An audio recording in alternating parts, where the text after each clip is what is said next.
Hello everyone, my name is Carlie Hamilton and I'm here with another scrapbook layout process video for you. This one is another one for my career album, and today I am scrapbooking in the colours mint and chocolate for the Sugar and Spice Crafty challenge. This challenge is all about mint chocolate. If you want to find out more, just have a look in my little description down below and I'll post a link to the challenge.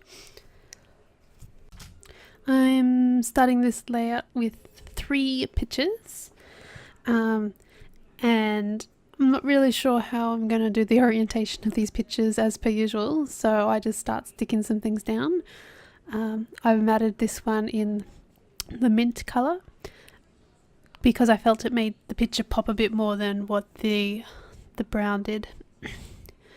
And I know I want to use this wood paper, but I'm not sure how yet, so I just chop into it, hoping that it'll all work out in the end.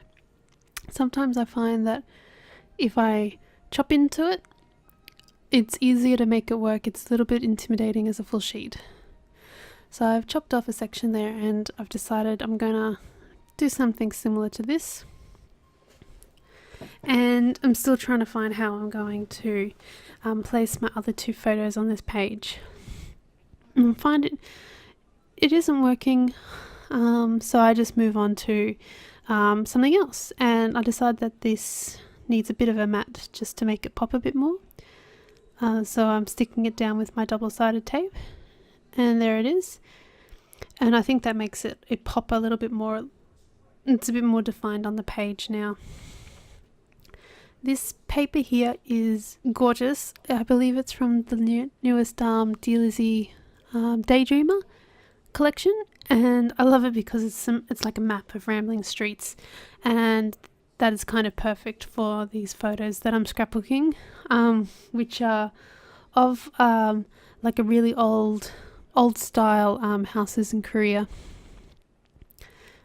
Also have that paper there, which is really old. It's from Craft, and it doesn't quite go.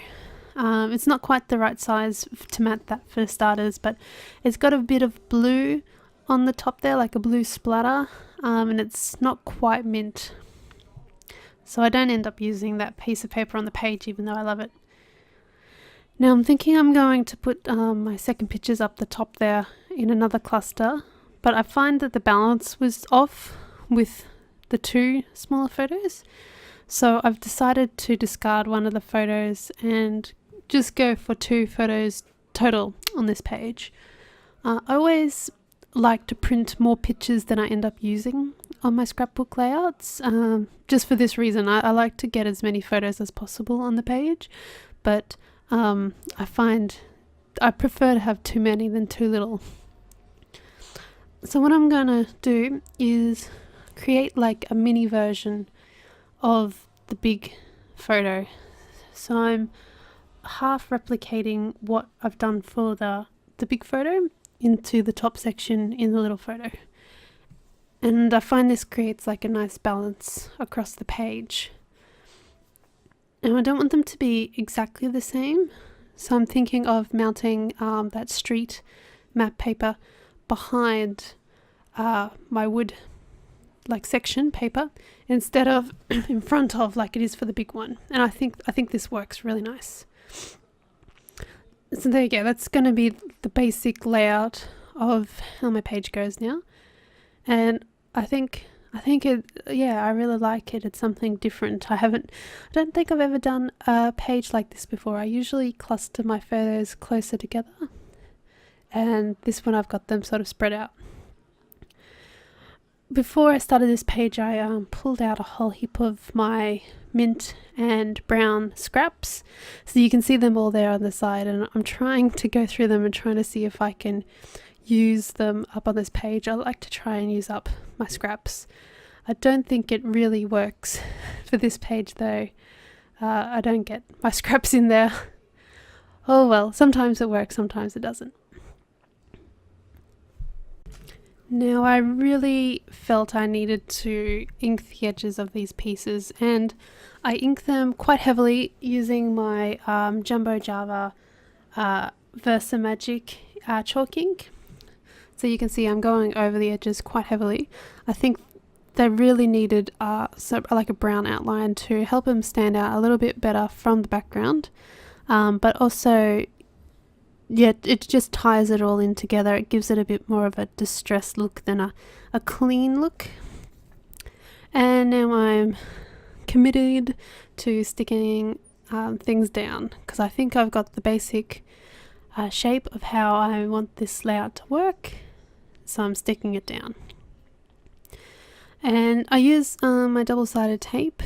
I can't remember if it's for this layout, if we get another clean shot of my double-sided tape, but I actually just recently used up another roll of the tape, and I should mark it down and see how many layouts I get out of these rolls. I think it's around 10 layouts that I calculated previously. So I'm curious to see if I actually am saving money with the double-sided tape. It's $1 per roll, and if they're lasting 10 layouts, I'm just curious to see if I actually am saving money by purchasing these cheap rolls or not.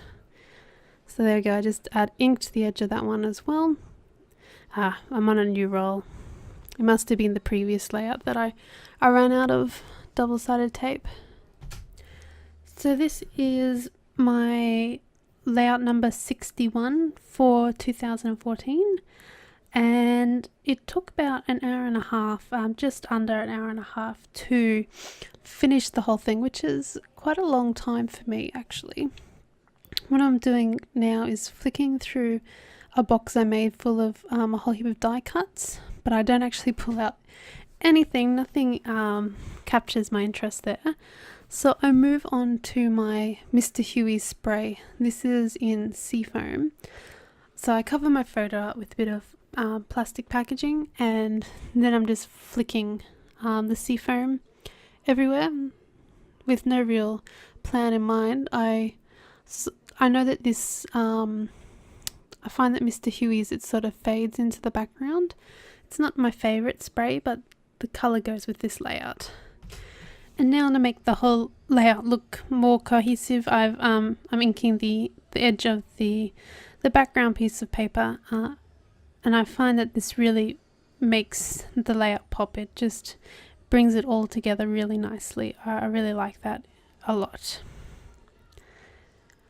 So now that I've got my basic layout done, I need to start embellishing.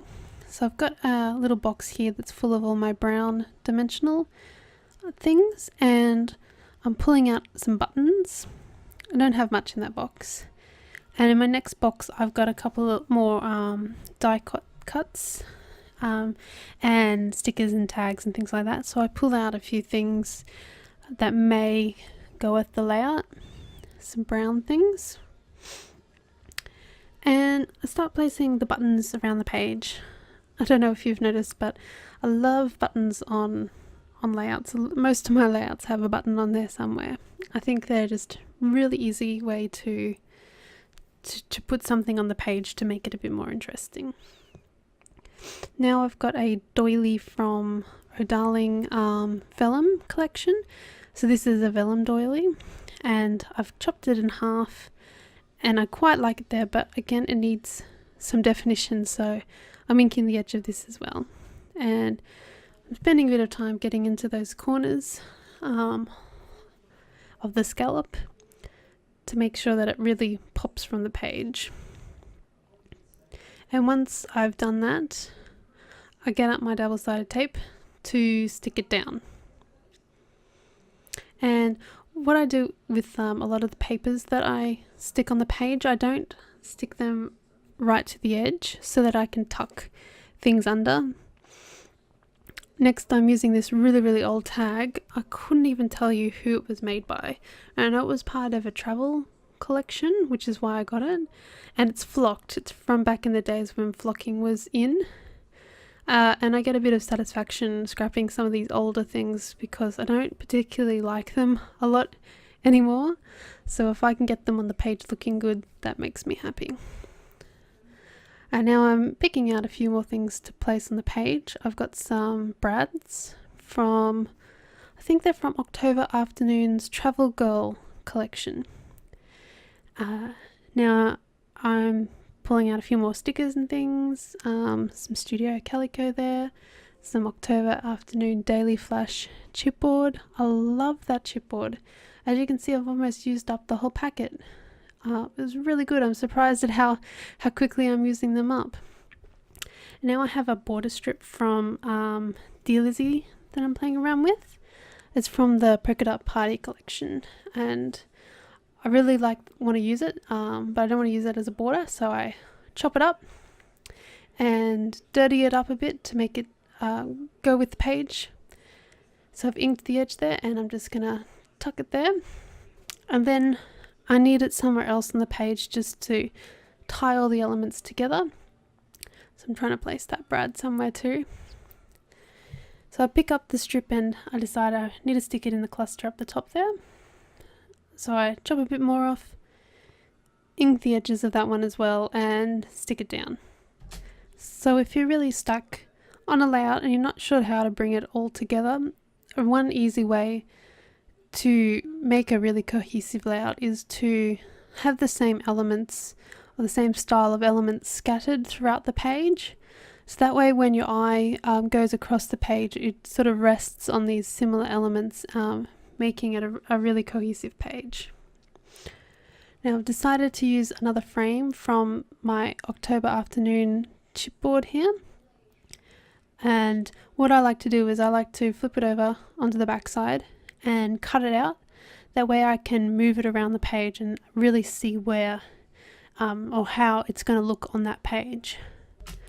I've chosen the frame that has like a wood grain look on it, so it ties in with the rest of my page. And now I'm just chopping out the center there, and I get that centerpiece and put it in my embellishment center to use for next time.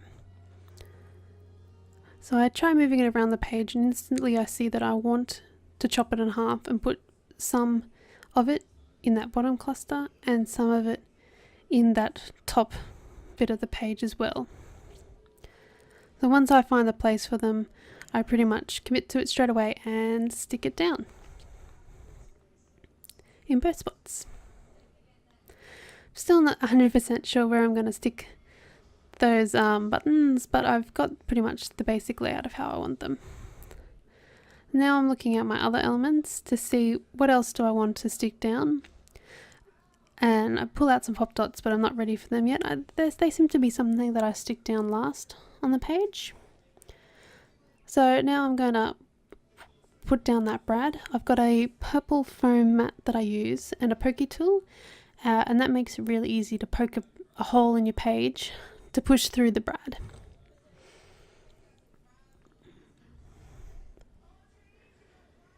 Buttons flying everywhere there. And now I commit to my buttons too, just whack them down. I'm using my Zots, they're glue dots. And for this little tiny button, my glue dots are too big, so I use my ribbon adhesive and just chop a bit off that ribbon adhesive and stick it down. I find that's the easiest way. That ribbon adhesive is it's like a glue dot, except it's just a really long, thin strip of adhesive. So I find that really, really easy to use to stick down a lot of miscellaneous stuff onto my pages without any fuss at all. So what just flashed across the screen there was my little bucket thing that I hold all my embellishments in. By embellishments I mean letter stickers. I hold all my letter stickers in there, and I'm pulling out a whole heap of chocolate and mint coloured letter stickers, trying to find something that I think I want to use on this page. And I decide that I really want to use those jelly bean soup ones. So the colour of these is called Tart Teal. So I really love Jelly Bean Soup's alphabet stickers. They're so affordable and you get so many letters. trying to think of what I'm going to call this layout, and at first I was going to call it Explore, something to do with Explore, which is why I got the E out. I'm terrible at titles, terrible. In the end, I decided to call it the name of this place, which is called, and excuse my terrible pronunciation if you know Korean, but it's called Bukchon Hanok village. And I decided I wanted to call it by its name because over on the side there I've got a whole heap of word stickers from My Mind's Eye, and one of them says location, so I'm thinking I'm going to call it location Bukchon Hanok village. So there I'm pulling off the location. It actually says location on the one sticker, but I just want it to say location, so I chop it off and stick it on. And I had to write down the name of this place so that I could write it backwards. I can barely write English backwards, let alone another language, so I'm copying off piece of paper that I wrote down. Now I've got that button that I hadn't stuck down yet, so I play around with the placement and whack it down. I really want to do like a subtitle as well, because I am obsessed with these alpha stickers that are squares. I wanted to use a like a chocolate color, but I didn't have a chocolate color that was small enough. I felt like I needed really small letters, so I'm using this tiny alpha stickers from Craft, and the color I believe is the Blue Heaven sheet, but they look more of a teal mint color to me. And you get so many letters. You get 943 letters on the one sheet, and you get two colors on the one sheet. So I think I got them for like $1. So I got a couple of colors of those kind of stickers, and they are really good. Now I'm using some Studio Calico star stickers. Again, they're in the mint color. And for these flat stickers, I like to add some dimensional magic on top just to make them pop a bit more, so they end up looking like an enamel dot. And I find my dimensional magic is so easy to use. It comes out so easily, and sometimes you can make a mess, but it's really easy to just clean it up with a bit of tissue. No mess this time. And finally, my final touches are to add some enamel dots to the scene, and I'm using Doodlebug in swimming pool color. Love Doodlebug's embellishments. They're so sweet. They're always a bit expensive, Doodlebug, but I can't help but buy them because I love them so much. So that's my layout done there. I'm giving you a bit of a close-up look, followed by some photos here. I hope you've enjoyed watching this process video. So please go do check out the Sugar and Spice Crafty challenge. I'll put the link below. And if you liked this process video, give me a thumbs up and subscribe. Anyway, thanks so much for watching. I'll see you next time. Bye!